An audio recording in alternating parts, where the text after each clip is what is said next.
So thanks very much for coming along. So my name's Eve and I live and work on a farm called Hempen. It's a workers' cooperative, so I don't know how much experience you guys have with cooperatives. Not much. So you've probably seen like the cooperative bank or cooperative food. And the principle is that the people that run it are also the people that own it. So all of us are directors of the cooperative and we all have an equal share in the decisions and what happens. So it's a complicated way to run a business in some ways and a complicated way to live. But it's a really different, beautiful experience for me. So coming from perhaps a more corporate background in the past, and previously I worked for the Environment Agency, much more kind of like quite strict, and so the experience of like growing hemp in that environment is very much about different people having to take responsibility for different areas. So what we do is we grow hemp for the seed, which we make into burgers. We also sell the seed. We make the seed into oils, and then we also harvest the buds, which we make into CBD oils. So CBD, have you guys all heard of CBD? Yeah, good knowing nods. So it's cannabidiol, and it's a medicinal aspect of cannabis. So it has a lot of really health-giving superfood aspects to it. So we've got the seed, we've got burgers, we've got the oil, we've got CBD, and we've also got tea. So the leaves have traces of CBD and you can make a really delicious tea out of that. But what we've since been finding is that after we press the seeds for the oil, we're left with a really nutritious seed cake. And that you can mill and you can make into a protein powder. You can also use it for high animal feed, high protein. What we keep finding sort of like on this journey is that every time we think we've kind of got one product, that actually there's another byproduct which comes and another byproduct which comes. The difficulty in some ways with hemp is just working out, deciding what you're going to do, because you can do anything, and that possibility can feel a little bit overwhelming. So trying to like focus and actually make a business with those aspects and invest in that part of equipment. So we began 3 years ago. Initially, our founder Joe was just passionate about hemp. He'd studied at CAT, the Centre for Alternative Technology, and had become interested in hemp from a building perspective. And as a result of that, he then started drawing in his friends, and one by one we sort of gathered, and now there's 8 of us in the co-op. So the first harvest was a really bumper 10-ton crop. It was a bit of a like beginner's luck in some ways. And then our experience has been, because we're growing just out in the field, we're very much at the mercy of nature and the rain. So this year, for example, we had quite a drought in May and June, which is exactly when you need the rain, unfortunately. So we plant in May and then we harvest from August right through until October, or right at the end of October even. So this year, that's something we've really struggled with. If you don't get the rain early on, then the crop doesn't get tall enough to suppress the weeds.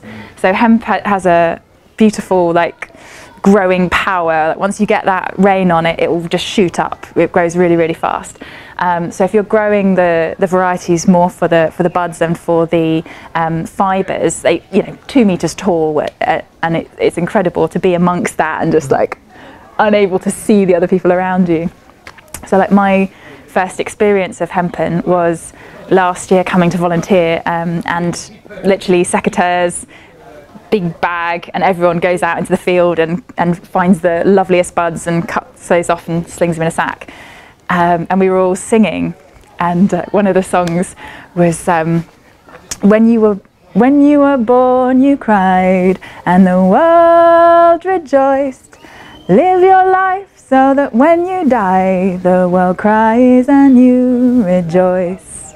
So imagine like 30 people in a field, but you can't see any of them, all singing that. Was really lovely. So there's a lot of like magic moments amongst that. Very tactile as well. When you're harvesting hemp, you end up just with like black hands because the CBD is like coating your hands. So like at the end of the day, there's just all these terpenes. So terpenes are one of the more volatile chemicals within the cannabinoids. So you've got like flavonoids, you've got terpenoids, and you've got cannabinoids. And they're all sort of therapeutic and beneficial in different ways. So if you're making the essential oils, then you've really got the high volatile oils, whereas CBD is like a resinous, very thick oil. And the interesting thing about how that chemistry interacts is that the flavonoids, you would find them in other plants as well. So for mangoes, for example, or pine. So myrcene you would find in mangoes, pinene you would find in pine, limonene you would find in lemons. And they all add to that like intense hemp smell that's just so delicious. But the interesting thing is that those flavonoids actually interact with the cannabinoids, and so having them together can enhance the effects.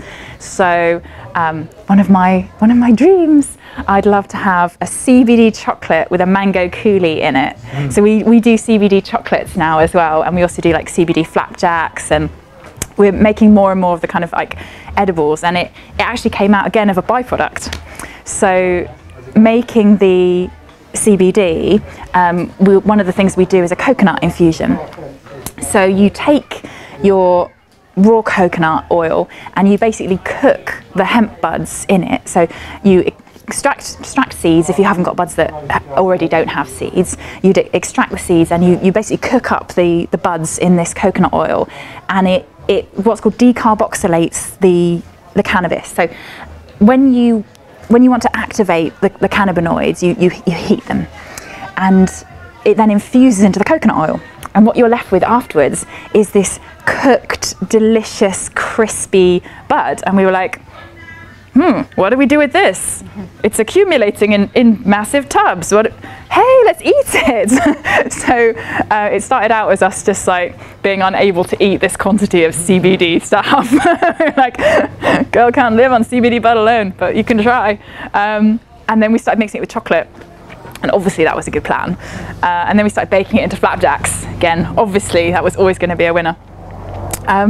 So I think the discovery for us has been just this journey of like, oh, we're left with this byproduct, what do we do with that? And then sometimes that actually turns out to be our most favourite thing. So sort of going back to the harvest time, so there we are a year ago, and there's like 30 of us in the field, and at the end of the day, like black on your hands, and you like scrape it off with your teeth to get this, like, you can't really suck CBD off your fingers because it's so thick, you have to like scrape it off.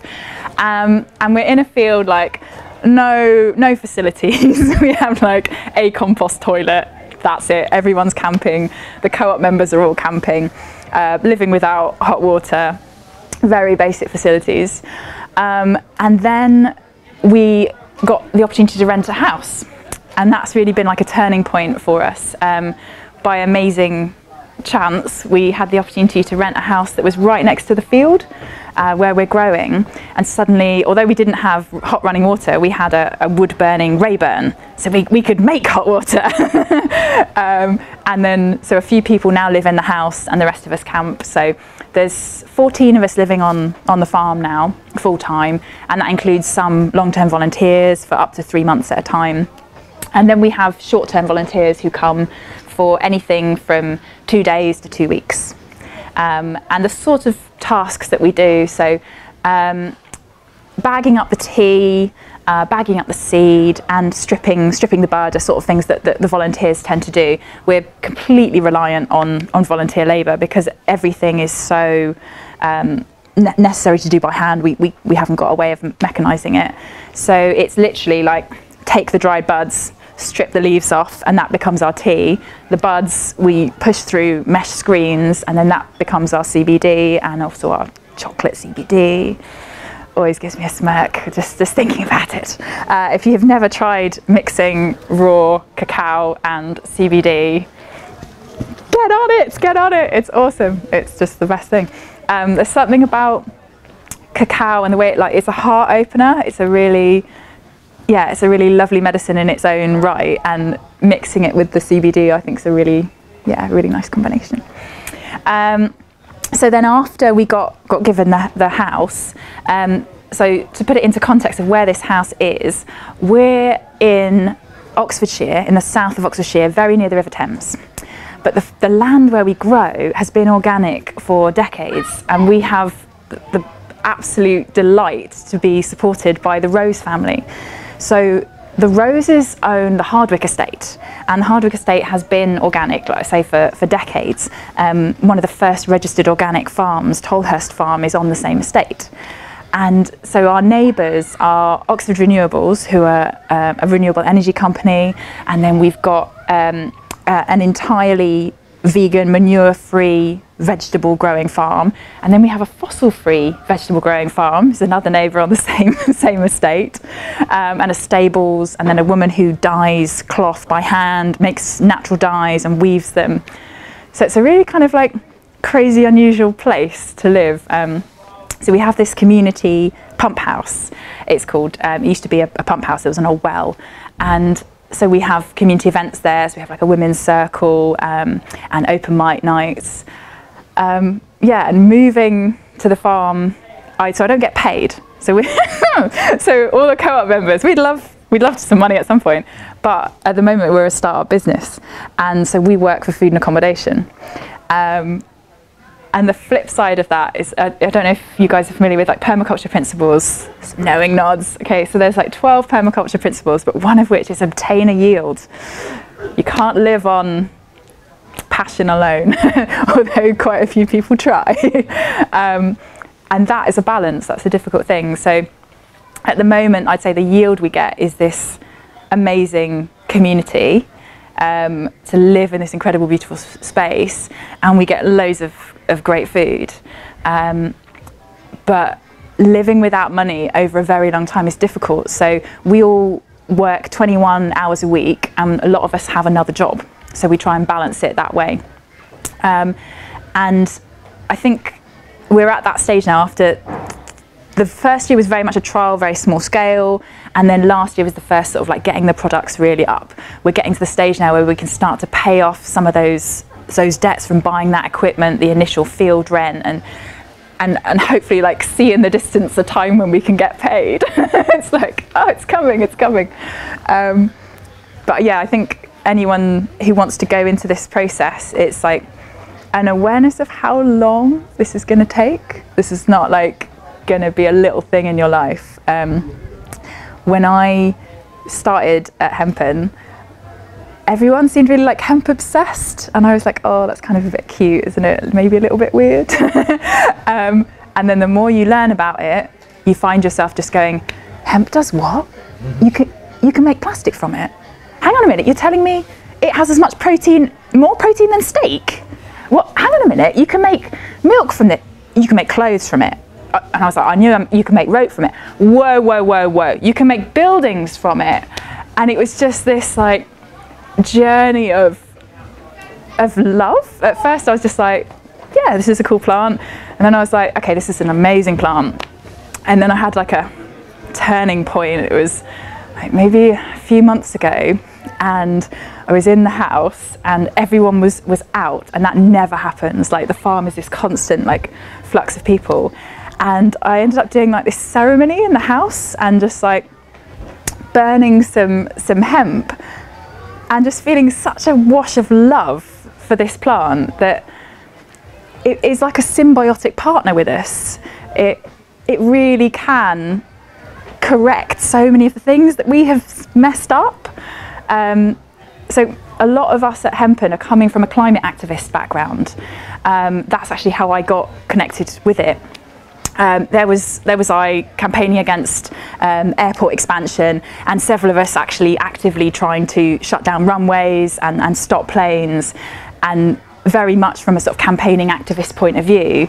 And I felt like that was what I should be doing with my life. That was the most useful time. And then more and more I was like, actually, whatever you want to do, you can do it with hemp. So let's say you want to reduce your carbon emissions. Well, great, reduce meat eating. Introduce more hemp into your diet, reduce your meat protein. Instead of building with concrete, if you're building with hempcrete and lime, you're actually locking up carbon, you're sequestering carbon. And that in itself is utterly incredible. Like, the construction industry is one of our most carbon intensive industries. So the aviation industry is the fastest growing in terms of carbon emissions. But if you look at like a pie chart of where's the big bad stuff coming from, construction is a massive one.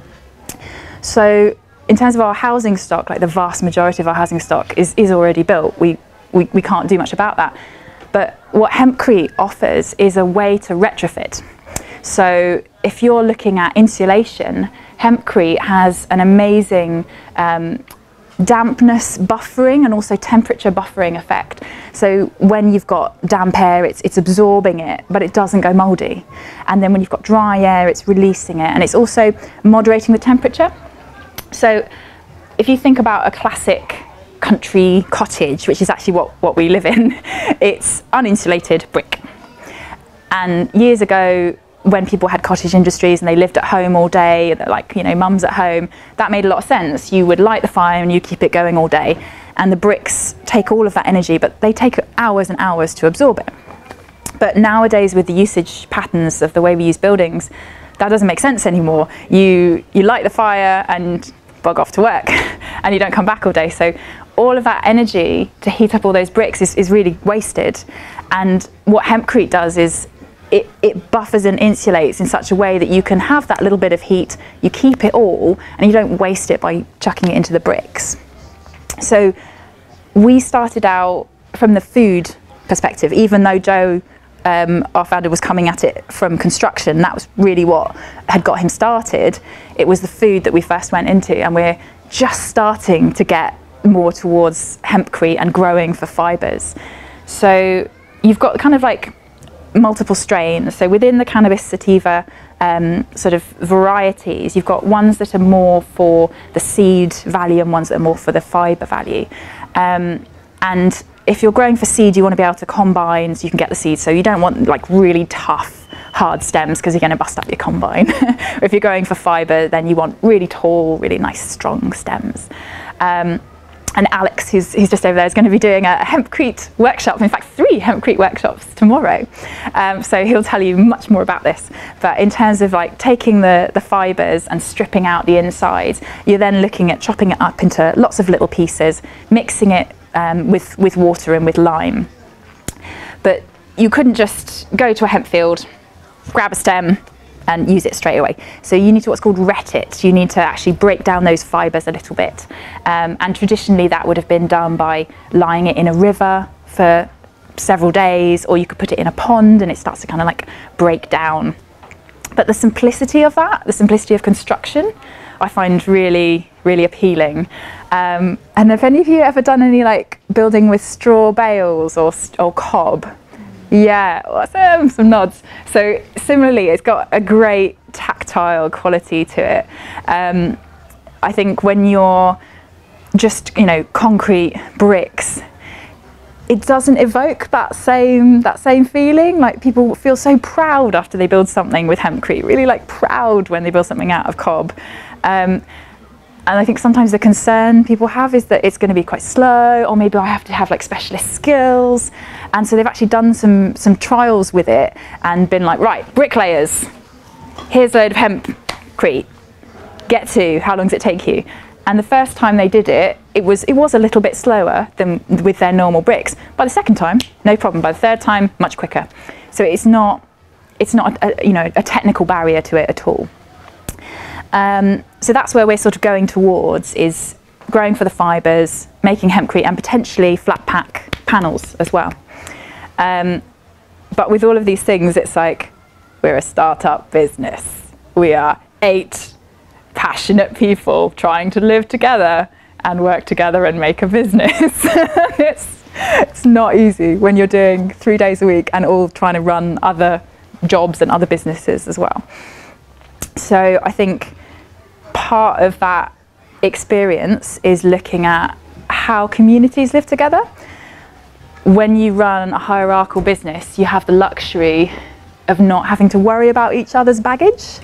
But we inevitably, when you live in a community, have to heal each other to be able to continue to work together and live together. And we're all kind of coming from quite quite different backgrounds, even social backgrounds, in terms of experience, in terms of class background, and that's really different for me. Again, like, I've not been in a workplace before with such a variety of people, and yet you're unexpectedly united by the fact that you really think this plant can save us. So that helps when there's disagreements, when there's kind of just the normal rubbish that you get living in a community. It's like, okay, but actually it's about the hemp. It's like, when you get down to it, it's about the hemp. Take your ego, put it over there, it's about the hemp. And trying to repeatedly do that is a journey. I've had a lot of different conversations with a lot of volunteers who've come to Hempen, and trying to like see it from the outside. And I remember one volunteer, she was like, you know what really strikes me about being here is the kindness. You're all really kind. I was like, you know what, I'm really proud of that. If we've managed to do nothing else, we've accumulated a really kind group of people who messed stuff up, as everybody does, but really lovely people. So part of what we do, if I describe our sort of routine, so we have what's called morning circle at 9:30, and that's where we get together and we start out with some stretches, we do a check-in, just how's everyone doing, and then we divvy up the jobs for the day. Most of us already have roles, so we kind of know what we're doing, but they'll be like, who's making lunch, who's making dinner, and that kind of thing. And that takes maybe 20 minutes just to sort the morning stuff out.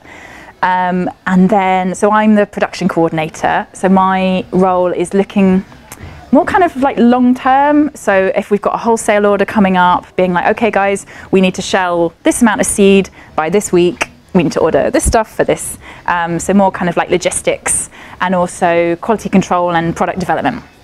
Whereas, so we've got other people who work in production who would focus more on making the oil, making the seeds, and then we've got a site coordinator who looks at the things that we need to build.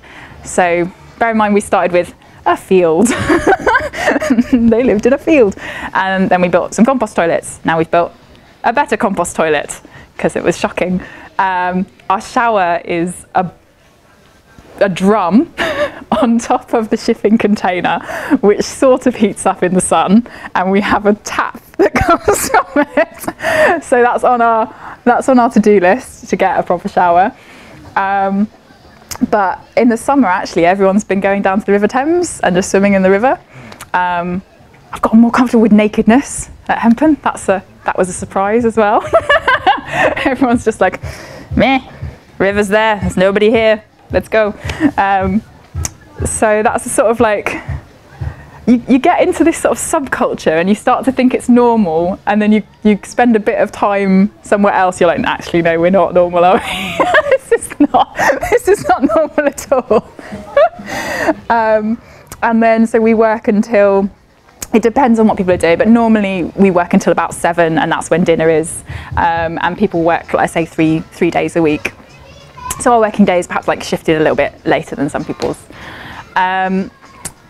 In terms of our organising, so cooperatives have different sorts of principles. There's primary rules, which govern some of the legal aspects, and then there's secondary rules, which are things that you agree together. So our primary rules would include things like we are fully mutual, which means that none of us can take money out. So you can be a director, but that doesn't mean that you get a director's remuneration at the end of the year. It doesn't mean that you can take assets. It's purely that you share in the decision making. And that's how we wanted to be. We wanted to be non-profit and fully mutual. In terms of the secondary rules, so it's things like governing behaviour. So we have what's called a safer spaces policy. And this, I think, is because we're coming from a climate activist background. Many of us have organised climate camps or gatherings, and there's a real activist culture that you create a space where all sexualities are welcome, all genders, all nationalities, all races, and that you actively try and craft that as a space and a policy. So that's been really nice to see, like some of this activist culture kind of like coming into our secondary rules and the way that we operate. And then, so decisions are by consensus. Again, I think this is like coming partly from our activist experience, but I used to do things with a group called Reclaim the Power, and occasionally still do, but I'm used to consensus decision making with, say, 60 people in a marquee who are about to try and storm a power station and have to try and make a decision. Intensely stressful and really time consuming. Whereas consensus decision making within a co-op is quite a different experience, because you already have a shared remit, you have a shared vision, and you already know each other. So there's a lot of trust. So people who kind of say, oh, consensus, oh God, no, it's a pain in the ass. I would say it's a fantastic tool for the right purposes. You do need to have a grounding of a shared aim and a shared vision, and you do need to have trust. If you don't have that, you're missing the point. So consensus, unlike democratic voting, you would have, say, a majority decision, and those majority people, this is what's happening. 52% people say we're leaving, bye Europe, and that's how it would go. Consensus is where everybody has to give their consent. So a proposal would come, and then we discuss it for a while, and there'll be some questions. Does everyone understand that proposal? And then if people do, then the vote on it would be, does anyone stand aside? So if you stand aside, it means I'm not going to do that, but I'm not going to stop anyone else doing it. It's all right with me. Is there any blocks? Now, a block means this is, to me, against the principles of our organisation. If this goes ahead, I might have to leave. It's so unacceptable to me. I can't live with that decision. And consensus would be, yep, I agree. So in our meetings, we're sat around the lounge or sat outside on the grass, and we use like hand signals. So that means yes, I agree. And one of the things that does is save time as well. So if you are discussing a proposal saying, okay, we think we should take on another member of staff and that they should coordinate our markets. We think we should take on another member of staff, they should coordinate our events. And you're seeing that around the room, saves a lot of time. It's like, okay, yeah, we're agreeing. That helps us to move things forward. We also are starting to have more operational meetings to focus on like different aspects of the business. It's amazing how many parts there are to running a co-op, and just keeping that communication going is harder than you might think. So, like, yeah, lots of operational things I think are really, really useful. What else? I think maybe questions. Let's see where we want this to go. Has anyone got some questions? I'm just wondering how much space you've got, so your fields. Yes, yeah, well, so we're growing on 28 acres, which is less than we did the year before. We grew kind of too much the year before, and it was a lot to process, a lot to harvest, and I think it's really important not to be too ambitious when you're a startup. And I think with any process, if you're project managing any process, you want to manage the risk. So if you have done something before and you understand all the principles, then it's very low risk. If you have a knowledge of something but you've never done it before, it's a little bit more risky. And we're kind of like over there. This is like things that actually not many people are doing, we haven't done before. And so it's trying to take it slow. That's why things like HempFest are so great, because you can chat to people, you can share knowledge, and try and network and bring that together. So the size of the scale of it at the moment, that 28 acres is across 2 fields, and we're literally in these beautiful valleys in the Chilterns. So we've got like one right next to the house, and then you go down this really steep valley, and there's one just at the top of the hill on the other side.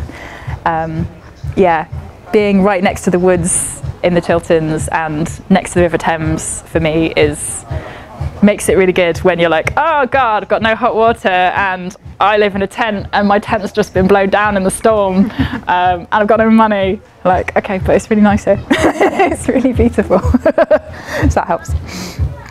Other questions?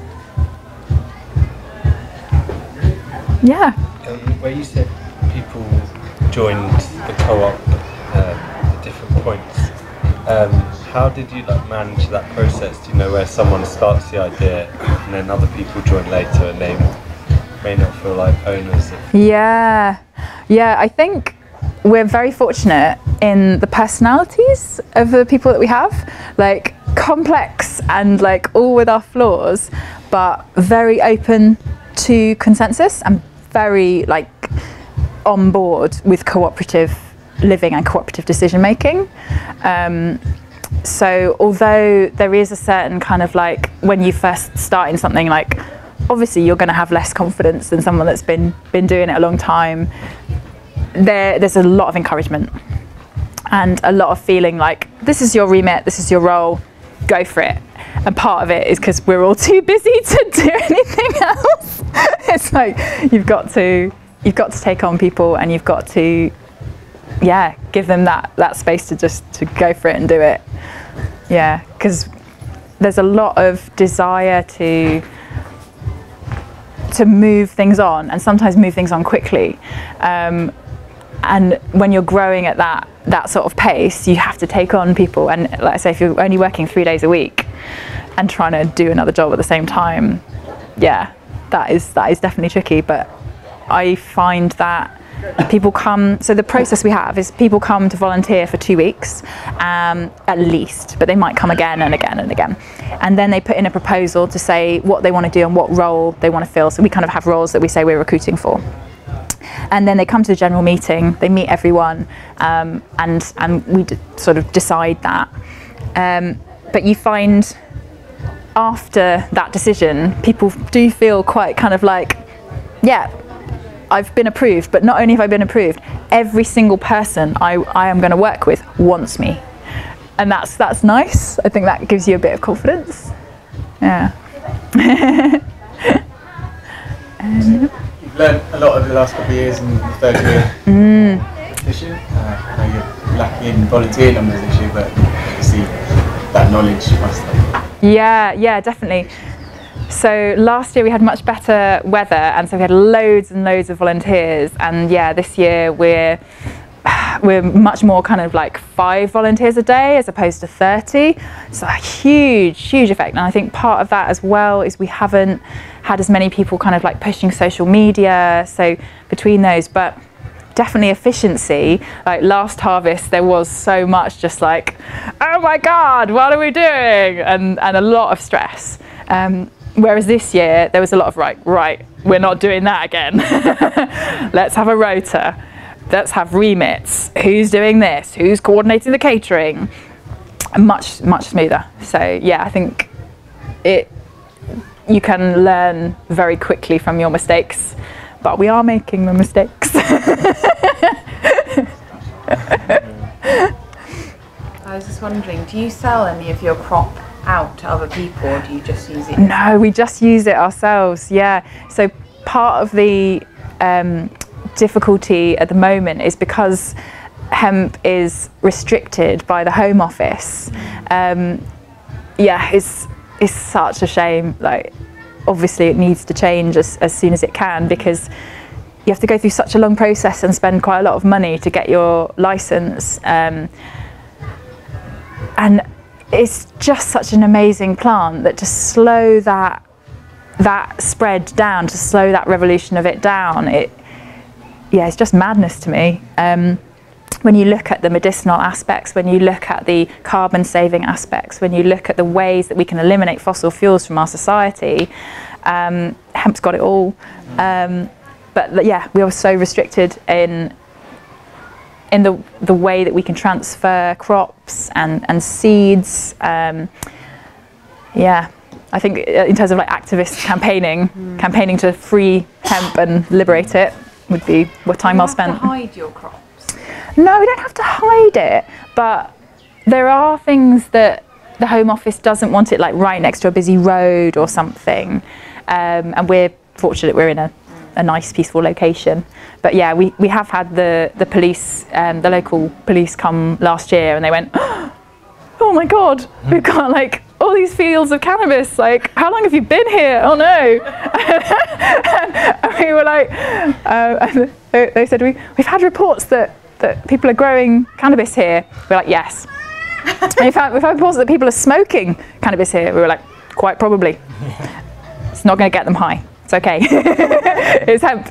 Honestly, we can prove it. Yeah, it's quite a shocking thing for a lot of people to see. It's quite exciting, you know, like teenagers come along and they're like, I was going to say, yeah, do you get cannabis? Quite a lot people randomly in the field and you're like, where have you come from? Running through or something. Or... People are actually really respectful of the field. They just sort of like walk to the edge and go, it's cannabis, it's amazing. Like, look at this, like photo bombing and stuff. But actually, yeah, no, people are very respectful of the field and the plants, which is good. Do you feel like it's your responsibility then to work with other growers locally, like who have black people and... Wow, it's finding the time as well. Like, we do have really good relationships and with our like neighbours on the estate, and beyond that, I think people don't really know we're there.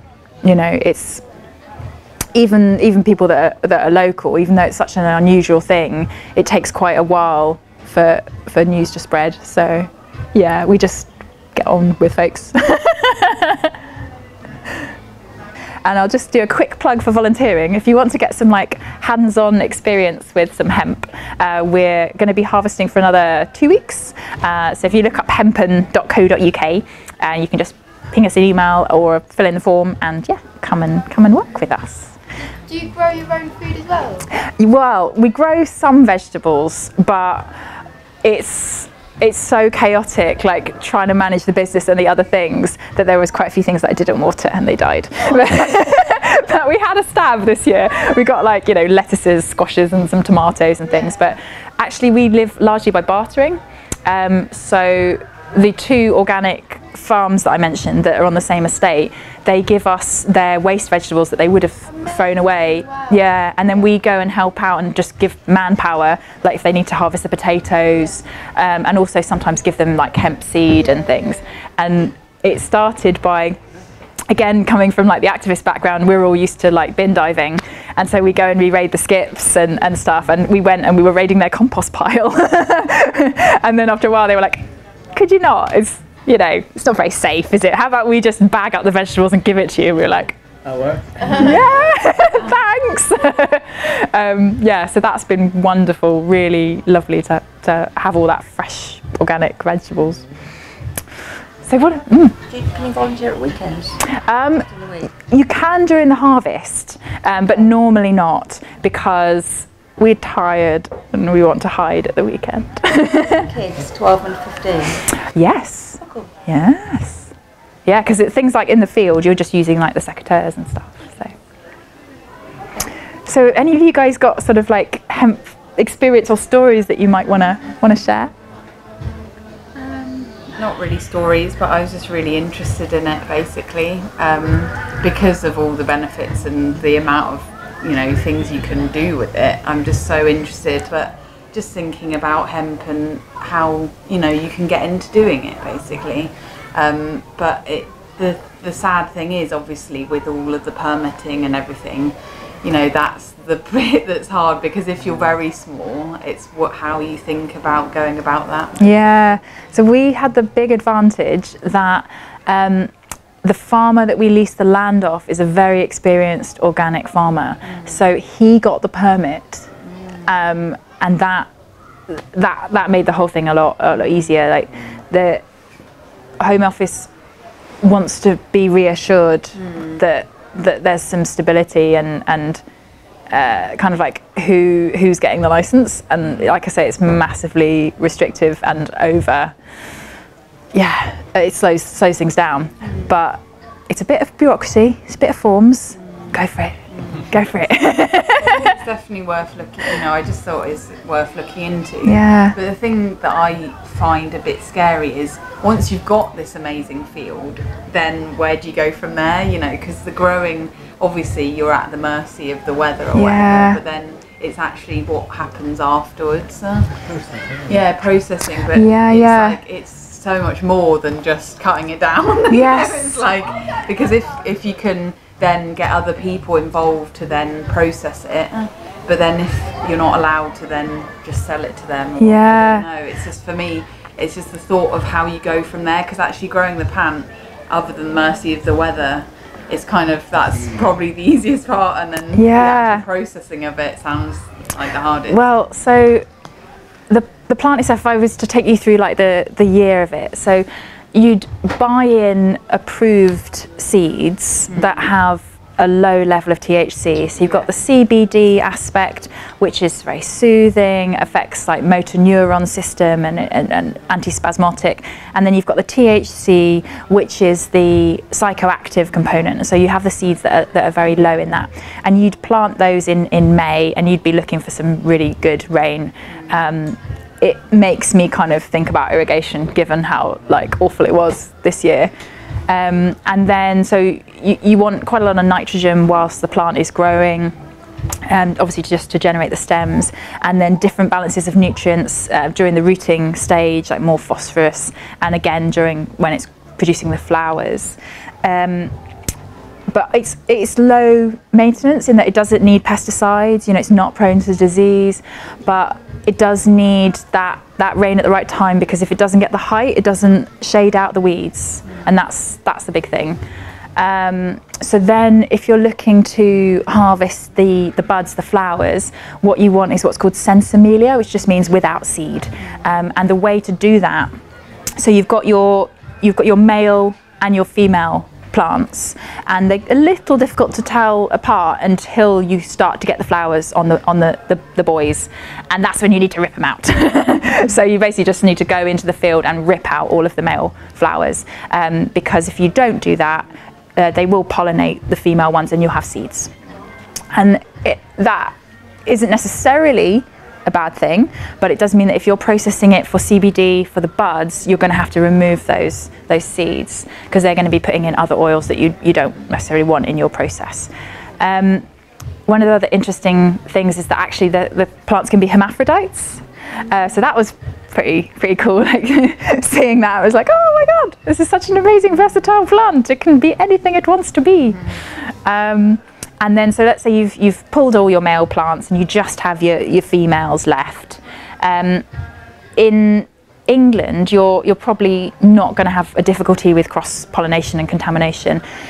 In Jamaica, where they're growing more like cannabis that's high THC, there's so many growers that actually you're cross-pollinating, and it's very hard to maintain a strain. It just all amalgamates.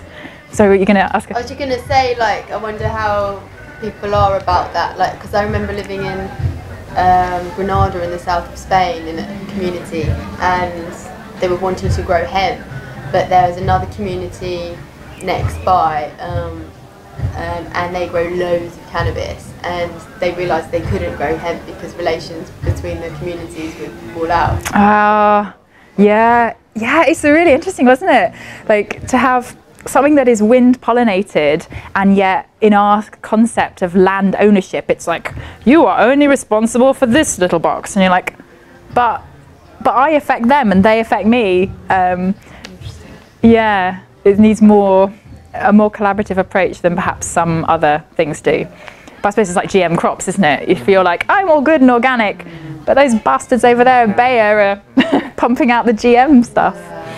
So it does need a different sense of land responsibility and air. Like, where's your pollen going?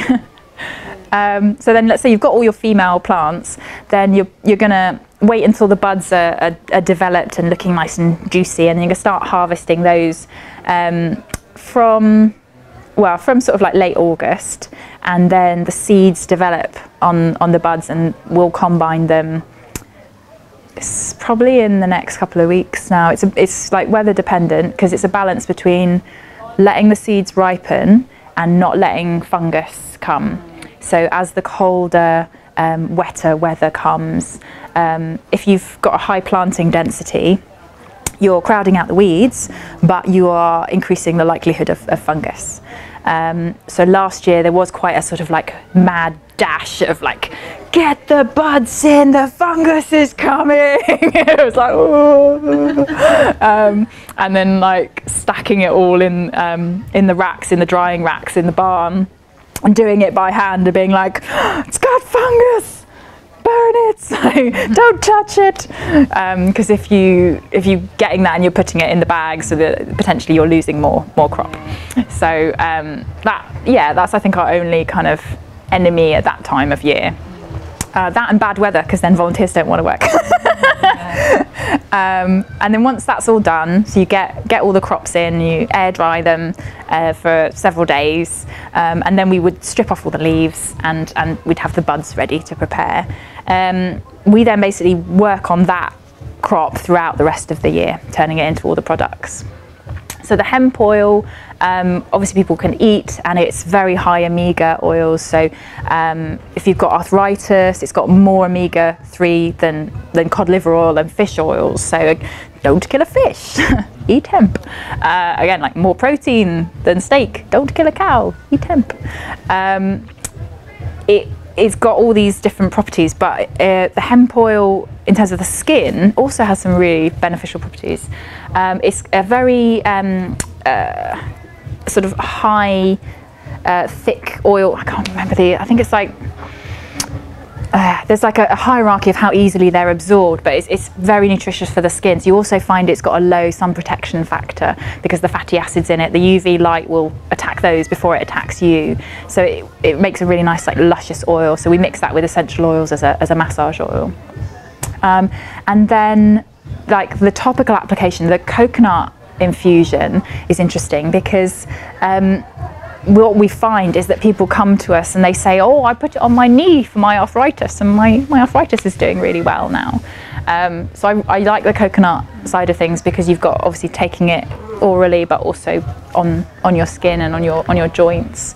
And some people can use it in rude places as well, and they say that's very good. So maybe we should do that as a separate as a separate line. Love honey. Yeah, yeah. One jar, many uses. In Bath. You used to live next door to them. Yeah. Yeah, it's interesting. But where else are we going with this? Any other questions? Well, that's a nice rude one to end on. Great. I'll leave that there then. Thank you very much, guys. Cheers.